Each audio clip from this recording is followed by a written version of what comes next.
Statistics show 1 out of every 8 Americans suffer from daily teeth sensitivity, and they're looking to you for help. So how do you effectively communicate with your patients so you can arm them with the information and, more importantly, the motivation to get rid of it? I've got a few thoughts. My name is Charlotte, a licensed dental hygienist, a Burst ambassador, and you are watching Burst TV.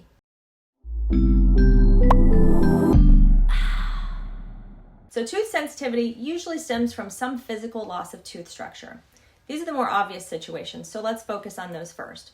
We're talking cavities, chips and cracks, broken fillings, abfractions, cupping on occlusal surfaces, and all the usual things that a dental team can repair. Sure, we've got cool typodonts like this. We've got charts, diagrams, a lot of digital resources to show them, but in my mind, the best way to help anyone to really grasp the situation in their mouth, it's this, an intraoral camera, so they can literally see what you see. This builds trust, and seeing is believing, right? In fact, if you aren't taking advantage of an intraoral camera in your practice, I'd say you're making things a lot harder for yourself and your patients. What if your office doesn't have one? Well, I personally think you should take ownership and just get one yourself. I bought this one on Amazon, and it's not expensive. Is it perfect? No. Does it integrate with practice management software? Probably not. But does it work? Yes.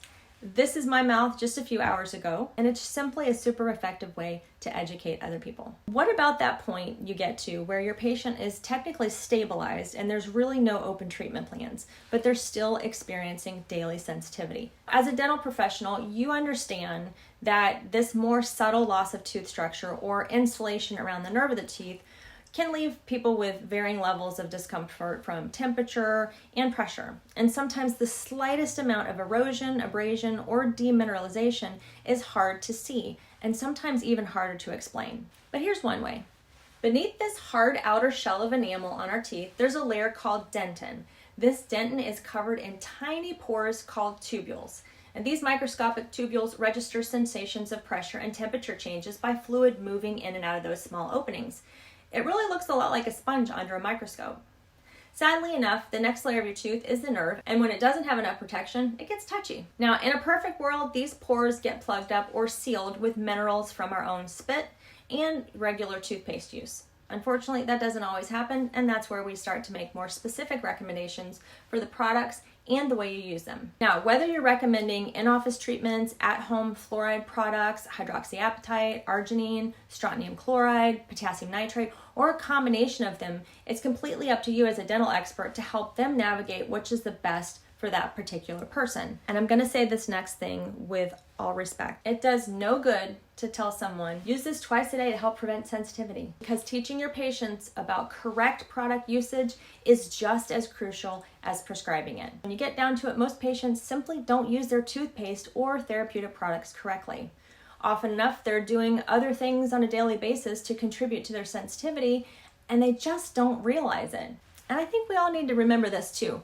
Tooth demineralization takes seconds to begin, but the remineralization process could take hours. So as a review of sorts, first, find out what's actually causing the sensitivity.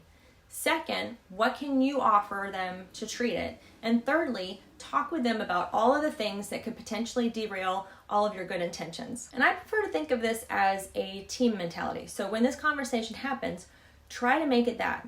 A conversation. Perhaps it's something as simple as them rinsing with water after brushing. And that's a great reminder for all of us that if we just allowed our toothpaste to stay on there for a while, it would work so much better. Imagine slathering up with sunscreen only to jump right into a pool. It makes no sense. Maybe they're one of the people that still loves to use a hard bristled brush. Do they enjoy sipping on coffee for hours? You could say to them, now I love my cup of joe, but in your situation, it's probably going to be better if you just chug it, swish with water, and then give your mouth a break, because coffee is generally acidic and we really need your mouth to get to a neutral pH as soon as possible. Are they drinking soda on a regular basis? Same rules there. Drink it and be done with it. Maybe they love chewing gum and candy and they're in a literal acid attack all day long. And of course, if they aren't keeping plaque from building up, then those darn bacterial acids can ruin your whole plan as well. The list goes on, right? Medication-induced dry mouth, mouth breathing, clenching and grinding, periodontal disease, just general inflammation. I know it's a lot to think about, and even more taxing to educate your patients about it day after day after day. It takes time, right? But will they appreciate you when you can finally help them get comfortable? Of course.